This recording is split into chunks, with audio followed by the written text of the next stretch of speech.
इन 3 महीने की 17 डेट्स में 2 चीज़ें कॉमन हैं, भूकंप और दिल्ली। आइए बात करते हैं।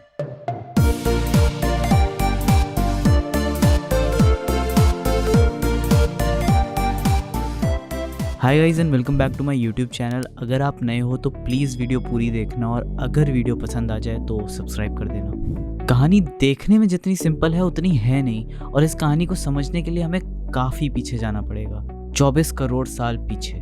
24 करोड़ साल पहले हमारी धरती ऐसी दिखती थी, फिर धरती बिखरना शुरू हुई और अब धरती ऐसी दिखती है जैसा आप और मैं इसे जानते हैं। जिस जमीन पर हम रहते हैं वो कोई एक बड़ा सा लैंड का हिस्सा नहीं है, बल्कि कई सारे बड़े छोटे टुकड़ों से बना हुआ है और इन टुकड़ों को हम कहते हैं प्लेट्स।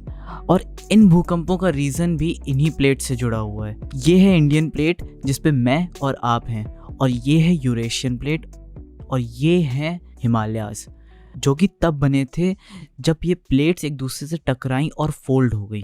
2 करोड़ साल पहले 6000 किलोमीटर तक Indian plate 24 centimetre per year की रफ्तार से आगे बढ़ रही थी, जो कि बाकी प्लेट्स के मुकाबले दुगनी रफ्तार थी। और 2 करोड़ साल बाद 5 से 6 सेंटीमीटर पर ईयर, जो कि अभी भी बाकी प्लेट्स के मुकाबले बहुत तेज़ है। अब बात यह है कि इवन तो हिमालयाज बन चुके हैं, लेकिन नीचे जो पत्थर हैं प्लेट्स के नीचे वो इतने ज़्यादा स्ट्रेन में हैं, और वो स्ट्रेन तभी रिलीज़ हो सकता है जब या तो वो पत्थर खिसक जाएं या टूट जाएं, और दोनों ही वे में बहुत ज़्यादा एनर्जी रिलीज़ होगी। और यही चीज़ है जो दिल्ली का सेस्मिक जोन एक्सपीरियंस कर रहा है इन छोटे छोटे अर्थक्वेक्स के रूप में। तो अब यहाँ सीधा एक क्वेश्चन उठता है कि ये तो अच्छी बात है ना, मतलब छोटे छोटे भूकंपों से अगर एनर्जी रिलीज़ हो जा रही है और स्ट्रेन कम हो जा रहा है तो मतलब बड़ा भूकंप नहीं आएगा? नहीं, क्योंकि जिस पार्ट की हम बात कर रहे हैं उसमें इतनी ज़्यादा एनर्जी है कि वो एक बड़े अर्थक्वेक के बिना रिलीज़ ही नहीं हो सकती। तो दिल्ली का भूकंप और इस क्वेश्चन को आंसर करने के लिए हमें पहले ये दिन समझना होगा। 15 अप्रैल 2015, नेपाल, 7.8 मैग्नीट्यूड का अर्थक्वेक, 4 कंट्रीज, 9000 मौतें और $10 बिलियन का नुकसान। एक 2013 के रिसर्च के अकॉर्डिंग नॉर्थ वेस्ट इंडिया का जो 500 किलोमीटर लंबा सेंट्रल हिमालयन सेस्मिक गैप है वो हिमालयाज का सबसे बड़ा पार्ट है, जिसने पिछले 200 से 500 सालों में एक भी बड़ा भूकंप नहीं देखा है। मतलब वो एनर्जी अभी भी अंदर है और बढ़ रही है। सेस्मिक गैप उसे कहते हैं जब किसी फॉल्ट लाइन जहां 2 प्लेट्स मिलती हैं वहां काफी लंबे समय में कोई भूकंप ना आया हो, और इसका सिर्फ एक ही मतलब होता है कि उस जगह बस एनर्जी स्टोर होती जा रही है। आखिरी बार जब इस गैप में कोई बड़ा भूकंप आया था वो था 1803 और 1505 में, और 2015 की स्टडी हमें बताती है कि हम जितना भयानक 1505 के भूकंप को मानते थे वो उतना है ही नहीं। और 2005 की स्टडी के अकॉर्डिंग 1803 का भूकंप 7.5 से ऊपर हो ही नहीं सकता, कंफर्मिंग कि एक बहुत बड़ा अर्थक्वेक आना बचा है। अब आप सोच रहे होंगे कि इसका दिल्ली और बाकी भूकंपों से क्या रिलेशन है। दिल्ली और बाकी की जगहें भी इसी फॉल्ट लाइन के पास आती हैं। जैसे जैसे ये वीडियो आगे बढ़ती जाएगी ये चीजें और ज्यादा क्लियर होती जाएंगी। शायद ही किसी ने 1934 के नेपाल बिहार के भूकंप के बारे में सुना होगा, लेकिन वो भूकंप कुछ इस तरह हुआ था कि उसने ये सारा प्रेशर पश्चिम वेस्ट की तरफ ट्रांसफर कर दिया था, उसी सेंट्रल हिमालयन गैप में जहाँ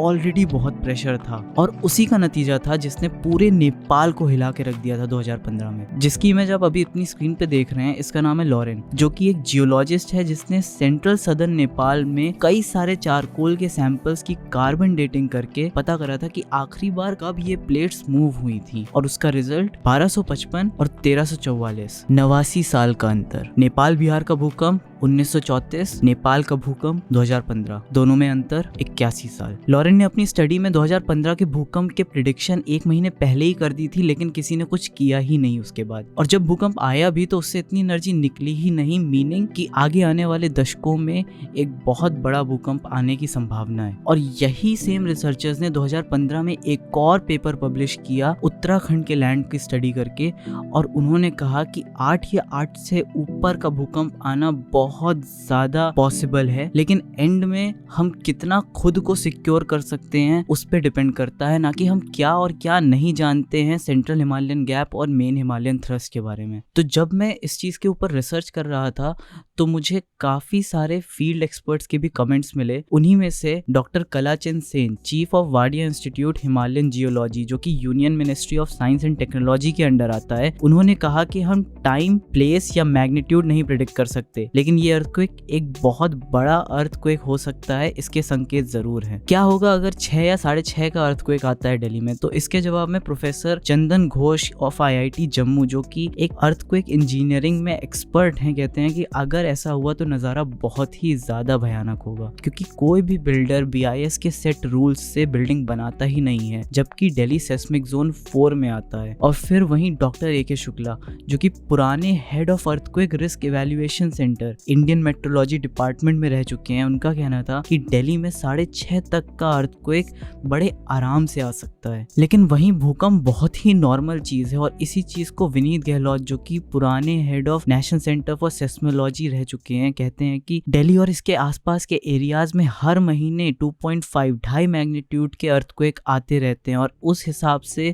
इन भूकंपों में कुछ भी अजीब नहीं है। तो आखिर कितनी एनर्जी निकलती है इन भूकंपों से? तो छोटे छोटे भूकंपों से एनर्जी रिलीज होती है डेफिनेटली, लेकिन अगर आपको एक 4 मैग्नीट्यूड से 6 मैग्नीट्यूड की एनर्जी निकालनी है तो आपको 4 मैग्नीट्यूड के 1000 भूकंप चाहिए होंगे, क्योंकि हर एक लेवल के साथ भूकंप की एनर्जी 32 गुना बढ़ती है। तो एंड में कंक्लूजन क्या निकलता है? एंड में कंक्लूजन यही है कि यार ये अर्थक्वेक्स नॉर्मल हो भी सकते हैं और नहीं भी हो सकते हैं, लेकिन उससे फ़र्क नहीं पड़ता, क्योंकि फ़र्क सिर्फ इस चीज़ का है कि हम खुद को कितना प्रोटेक्ट कर सकते हैं इन दी एंड, क्योंकि सारी चीज़ हमने कैसे घर बनाया और हमारी कितनी प्रिपेयरनेस है उस पर डिपेंड करता है। हिमालयाज में अर्थक्वेक आएगा वो डेफिनेट है, लेकिन फिर अब मैं सब्जेक्ट एक्सपर्ट भी नहीं हूँ इस चीज़ पे। मेरा पर्सनल मानना है कि ये भूकंप कैजुअल नहीं है। ये तो सिर्फ दिल्ली की बात थी, लेकिन गुजरात, अंडमान निकोबार और जम्मू कश्मीर में भी साथ में बहुत बड़े भूकंप हैं, जो कि ओवरऑल देखा जाए तो ये सारी चीज जानने के बाद मुझे लगता है कि ये नॉर्मल भूकंप नहीं है। तो आई होप कि आपको ये वीडियो पसंद आई हो, एंड आई होप आप इस वक्त सेफ होंगे। और अगर वीडियो पसंद आ गया है तो लाइक कर देना यार, एंड अगर ऐसी और वीडियोस देखनी है तो सब्सक्राइब कर देना। अगर कोई चीज है जो आपको नहीं समझ में आई है, या आपको पूछनी है, या आपको जानना चाहते हो, या ऐसे ही कोई सजेशन है, तो उसे कमेंट सेक्शन में बताओ, मैं